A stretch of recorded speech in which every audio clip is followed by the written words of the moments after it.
بسم اللہ الرحمن الرحیم۔ کافی دنوں سے میں ڈاکٹر اسرار صاحب کا یہ ویڈیو ڈھونڈ رہا تھا جس میں انہوں نے اپنے عقیدے کا اظہار کیا تھا کہ آخر میں جا کے جنت بھی ختم ہو جائے گی اور جہنم بھی ختم ہو جائے گی، اور پھر روحیں جہاں سے نکلی تھیں اللہ کی طرف اشارہ کرتے ہیں کہ اللہ کے اندر سے نکلی ہوئی تھی اور اللہ ہی کے اندر واپس چلی جائیں گی۔ یہ کافرانہ عقیدہ، یہ مشرکانہ عقیدہ، یہ بے دینی کا عقیدہ، جب اس کے اوپر میں نے چوٹ لگائی، اس کی میں نے رد کیا اس کو، کچھ لوگوں نے ذرا اعتراض کیا کہ وہ دکھائیں وہ کہاں ہے، کہاں کب کہا ہے انہوں نے۔ اچھا ہوا یہ ویڈیو مجھے ملا ہے، اور 2-3 مجرم اور ساتھ پکڑے گئے ہیں، اور جو ان کی بڑی تعریفیں کرتے ہیں، ان کو اپنا استاد محترم مانتے ہیں، رحمۃ اللہ علیہ کہتے ہیں ان کو، مرزا علی انجینئر، انہی کے پلیٹ فارم سے یہ ویڈیو مجھے ملا ہے۔ تو اب پہلے خود ان کا اقرار سنیے، ان کا ایمان عقیدہ ان کی اپنی زبان سے سنیے، اور اپنے آنکھوں سے ان کو دیکھیں اور پہچانیں کہ آج جو امت مسلمہ کی درگت بنی ہوئی ہے وہ ایسے نہیں بنی ہوئی ہے، کیونکہ جو انقلابی انداز سے اٹھنے کا ارادہ رکھتے تھے اور اٹھنا چاہتے تھے، اور وہ سمجھتے تھے کہ قرآن کی دعوت لے کر اٹھو، قرآن کی دعوت لے کر اٹھو، تو ان کا اپنا عقیدہ دیکھیے، عقیدے کی خرابی ہے، یہ پرابلم ہوئی ہے جو امت مسلمہ آج ذلت اور خواری کے اندر ہے، کہ ان کے ایمان میں خرابی ہے۔ پہلے یہ سنیں، اس کے بعد مزید اس کے اوپر میں ذرا تبصرہ کروں گا۔ انسانی جہاں سے شادی ہوئی تھی مل جائے گی، استغفر، یہ ہے ذرا ٹیڑھی چیز۔ ہاں، یہ صرف صوفیہ کا قول ہے، اگرچہ عقلی ہے منطقی ہے، لیکن یہ کہ میں اپنی آپ سے عرض کر رہا ہوں کہ میں اس دوسری رائے کا بھی قائل ہوں، استغفر اللہ، استغفر اللہ، انا للہ و انا انا الیہ علیہ راجعون۔ فشنت قطرہ ہے دریا میں فنا ہو جائے۔ اہل سنت کا اجماعی عقیدہ یہ ہے کہ جنت اور دوزخ دونوں ابدی ہیں، ہمیشہ ہمیشہ ہمیشہ ہمیشہ، پہلے کوئی یہ بھی اختلاف نہیں ہے نہ جنت کا نہ دوزخ کا۔ لیکن امام ابن تیمیہ رحمہ اللہ اور شیخ اکبر جو صوفیاء کے ہیں، شیخ ابن عربی، اگرچہ ان دونوں میں بڑی بود ہے بہت سی چیزوں کے اندر، اور امام ابن تیمیہ جو ہے وہ بہت ہی سخت تنقید کرتے ہیں اور سخت الفاظ استعمال کرتے ہیں شیخ ابن عربی کے لیے، محی الدین ابن عربی، لیکن یہ کہ اس معاملے میں ان دونوں کی رائے ایک ہے، اور وہ یہ ہے کہ جنت تو ابدی ہے، دوزخ ابدی نہیں ہے۔ ایک وقت آئے گا، چاہے وہ ارب سال کے بعد آئے، وہ ابد ہمارے اعتبار سے ابدی ہو، ہمارے اعتبار سے انفائنائٹی ہوگا، لیکن یہ کہ ایک وقت آئے گا کہ جہنم ختم ہو جائے گی۔ یہ ان کی رائے ہے، واللہ اعلم۔ یا جنت میں وائی فائی ہوگا، سب کچھ ہوگا بھائی، کسی آدمی کے وہم و گمان میں بھی وہ چیزیں نہیں گزری جو اللہ اسے جنت میں دے گا۔ بھیا سب کی اپنی اپنی چھوٹی چھوٹی خدائیاں ہوں گی، اب اس سے زیادہ کیا چاہیے؟ بھیا سب کی اپنی اپنی چھوٹی چھوٹی خدائیاں ہوں گی، اب اس سے زیادہ کیا چاہیے؟ بھیا سب کی اپنی اپنی چھوٹی چھوٹی خدائیاں ہوں گی، اب اس سے زیادہ کیا چاہیے؟ اپنی خدائی ہوگی نا، یہ ہو جائے یہ نہ ہو، اپنی خدائی ہوگی نا، یہ ہو جائے یہ نہ ہو، اپنی خدائی ہوگی نا، یہ ہو جائے یہ نہ ہو۔ کیا جہنم اور جنت ابدی ہے مسلمان اور کافر کے لحاظ سے؟ دیکھیں، قرآن کا جو اسلوب ہے وہ تو بالکل یہی بتا رہا ہے کہ جنت اور جہنم ابدی ہے۔ اختلاف جو پایا جاتا ہے وہ دوزخ کے کیس میں ہے، اور وہ بھی قرآن میں نہیں ہے، چند علماء کی رائے ہے۔ اس میں ٹاپ آف لسٹ صوفیوں کے امام جو محی الدین ابن عربی ہیں، اور سلفی اہل حدیث وہابیوں کے امام ابن تیمیہ، حالانکہ دونوں بالکل 180 ڈگری عقیدے رکھتے ہیں۔ ابن تیمیہ تو محی الدین ابن عربی کو مسلمان بھی نہیں سمجھتے، آپس میں ان کے 200 سال کا فرق ہے، محی الدین ابن عربی پہلے ہیں، ابن تیمیہ بعد میں آئے، لیکن اس کے باوجود دونوں کا یہ نظریہ ہے کہ ایک نہ ایک دن جہنم ختم کر دی جائے گی۔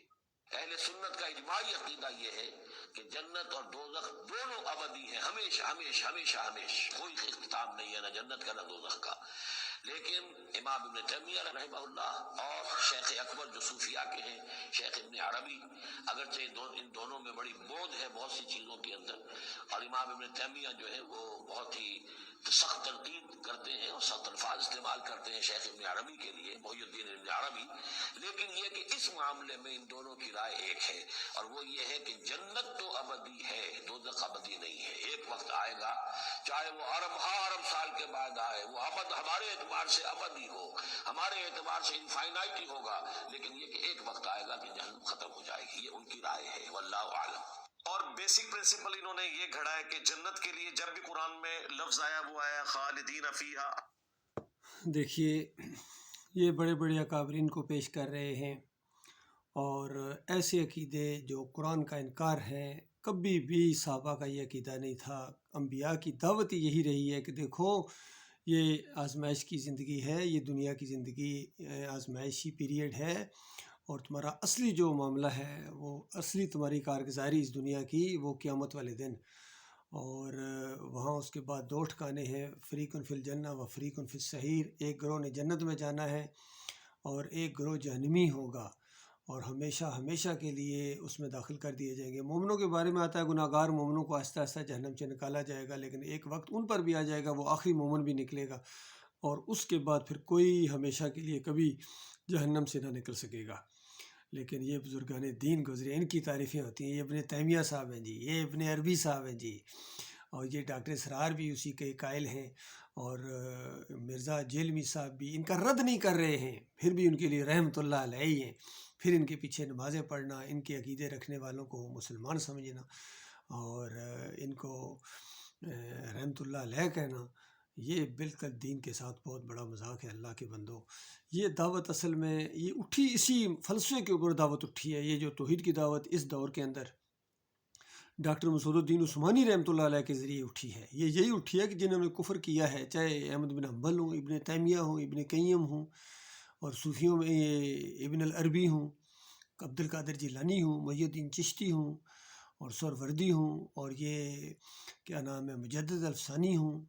محی الدین چشتی ہوں، شاہ ولی اللہ کا پورا خاندان ہو، اور پھر ان کے آگے خدام اعلیٰ حضرت ہوں یا ابو الاعلیٰ ہوں یا بریلوی دیوبندی اہل حدیث، یہ سارے کے سارے بد عقیدہ ہیں، کوئی بھی ان میں عقیدے کی بالکل یعنی صفائی کسی میں بھی نہیں ہے۔ اسی وجہ سے جو ڈاکٹر صاحب رحمۃ اللہ علیہ کے ساتھی ہیں، ان سے یہ چڑھتے ہیں، یہ خاص کر علی انجینئر، یہ بے ایمان نے، اس دن میں نے اس کا ایک کلپ سنا، یہ اس دعوت کے حوالے سے اندازہ لگائیے، یہ اتنے سخت الفاظ اس بے ایمان نے استعمال کیے، اور ہماری ضد کے اندر آ کے اس نے کہنا شروع کر دیا کہ انبیاء قبروں کے اندر زندہ ہیں، اور یہ مردے قبروں کے اندر سنتے ہیں، انہی قبروں کے اندر سب کچھ ہوتا ہے۔ یہ شرک کی جڑ ہے یہ فلسفہ۔ اسی لیے ڈاکٹر مسعود الدین عثمانی رحمۃ اللہ علیہ کا فتویٰ ہے کہ ان قبروں کے اندر جو زندہ مانتا ہے، سننے والا مانتا ہے، شعور والا مانتا ہے، وہ اللہ کی کتاب کا انکاری ہے، وہ کافر ہے، وہ مشرک ہے، چاہے کوئی ہو، کسی پر چوٹ لگے، کوئی ناراض ہو۔ یہ فتویٰ ہے، اور بالکل درست فتویٰ ہے، بالکل ہم اس کو مانتے ہیں، قرآن کے مطابق ہے۔ اور ان لوگوں کے فلسفے کہیں نہ کہیں مشرکانہ ہیں، یہ توحید کے اندھے ہیں، اور ان کی توحید کے اندر بھی اللہ تعالیٰ نے یعنی اللہ تعالیٰ کی توہین انہوں نے شامل کی ہے، اور شیطان نے ان کی توحید کے اندر شرک رکھ دیا ہے، چاہے یہ علی انجینئر کی توحید ہو، اور چاہے یہ ڈاکٹر اسرار کی توحید ہو، ابن تیمیہ کی ہو، ابن قیم کی ہو، وہ بھی سارے اسی طریقے سے، احمد بن حنبل کی ہو یا ابو الاعلیٰ صاحب کی ہو۔ اس کی دیکھیے آج الیکشن میں ان کا رزلٹ آیا، پھر سراج الحق ہار گئے۔ وہ یہ الیکشن، یہ سارا مشرکانہ نظام ہے، جمہوریت کا نظام مشرکانہ نظام ہے، جس کے اندر یہ کود پڑے ہیں سارے۔ حالانکہ پہلے اس کا رد کیا کرتے تھے، مودودی صاحب نے تو شروع میں اس کو لات اور منات کے ساتھ تشبیہ دی تھی کہ امریت اگر لات ہے تو جمہوریت منات ہے، دو بتوں کے نام لیتے تھے، اور پھر خود اسی کے اندر کود پڑے۔ خادم حسین ندوی بھی اسی دلدل میں پھنسے ہیں، اور حافظ سعید صاحب بھی اسی دلدل میں، احمد میر صاحب بھی، پتہ نہیں ساجد میر، یہ سارے کے سارے اس جمہوریت کے بت کے پجاری ہیں، اور کوئی اس سے نہیں بچا ہے۔ فضل الرحمان ہوں یا جتنے ہوں سارے ہوں، یہ کفر و شرک ہے اللہ کے بندو، اور جب تک اس کفر و شرک سے تم توبہ نہیں کرو گے، تمہارا کوئی عمل اللہ کے یہاں قابل قبول نہیں ہے۔ تمہاری نمازیں، تمہارے روزے، تمہارے حج عمرے سب بیکار تمہارے منہ کے اوپر مارے جائیں گے، کیونکہ اللہ نے تمہیں اپنی بندگی کے لیے پیدا کیا ہے، توحید کے لیے، ایمان خالص کے لیے، اور تم نے اس کے ساتھ شرک ملایا ہے۔ وما یؤمن اکثرهم باللہ الا وهم مشرکون۔ مالک کی بات بالکل سچی ہے، جو پوری طرح چپک گئی اس قوم کے اوپر کہ انسانوں کی اکثریت ہے وہ اس طرح ایمان لاتی ہے کہ ساتھ ساتھ شرک بھی کرتے ہیں۔ تو اللہ کے بندو جب تک اس ایمان کو تم خالص نہیں کرو گے تمہارا کوئی مسئلہ حل ہونے والا نہیں ہے. یہی فریب کار کرپٹ قسم کے لوگ آتے رہیں گے. یہ چند دن پہلے اس کا عمران خان صاحب کے کچھ انٹرویو سنے تو اس انداز سے کہ دیکھو ان کرپٹ لوگوں کو جب تک ان کی نشاندہی نہیں کی جائے گی، ان کا رد نہیں کیا جائے گا، ان کو سزائیں نہیں دی جائیں گی تو کس طرح خیر آ سکتی ہے. دنیاوی لحاظ سے وہ بالکل بات صحیح کہتے ہیں. تو دینی لحاظ سے جب یہی بات عمران خان صاحب کو کہا جائے کہ یہ بڑے بڑے جتنے کرپٹ گزرے ہیں، دینی کرپٹ گزرے ہیں، کفر شرک پھیلانے والے ہیں، ان کا رد کیوں نہیں کرتے ہو؟ ان کو تو بہت بڑا ہیرو مانتے ہو، چاہے یہ گنج شکر والے ہوں یا دوسرے ہوں، محی الدین چشتی ہوں، علی جویری ہوں. ان کی کتابیں ذرا پڑھو نا، پھر آپ کو پتہ چلے گا کس قدر شرک اور کفر پھیلایا ہے انہوں نے، زمین کو بھر دیا ہے انہوں نے. اور مسلسل ان کی کتابیں پرنٹ ہو رہی ہیں. چھوٹوں چھوٹوں کو پکڑنا اور بڑوں کو چھوڑ دینا یہ دینداری نہیں ہوتی ہے. پھر کسی پر چوٹ لگے کوئی ناراض ہو، چھوٹے اور بڑے کا لحاظ کیے بغیر جب تک ان کو آڑے ہاتھوں نہیں لیا جائے گا، ان کے ساری ان کے غبارے سے جب تک ہوا نہیں نکالی جائے گی تب تک خیر نہیں آ سکتی ہے. اللہ کا لاکھ لاکھ شکر ہے مالک نے دین کی سمجھ دی ہے اور ان فریبکاروں کو نہ صرف سمجھنے کی اللہ تعالیٰ نے توفیق دیا بلکہ ان کا پردہ چاک کرنے، ان کی نشاندہی کرنے کی بھی اللہ تعالیٰ نے حوصلہ دیا ہے، ہمت دی ہے. اس لیے میں اپنے بھائیوں کے سامنے یہ بات لاتا ہوں کہ ان کو پہچانو اللہ کے بندو، یہ اصل مجرم ہے، امت مسلمہ کی اصل مجرم ہے. اللہ تعالیٰ ان سے اپنی پناہ میں رکھے اور مالک ہمارے دلوں کے اندر بالکل ایمان سے بھر دے. مالک ایمان خالص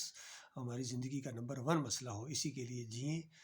اور اسی کے لیے ہمارے اللہ جانتا ہے جینے کا بھی مزہ آتا ہے اور مرنے کا جو مزہ جینے سے زیادہ آئے گا انشاءاللہ.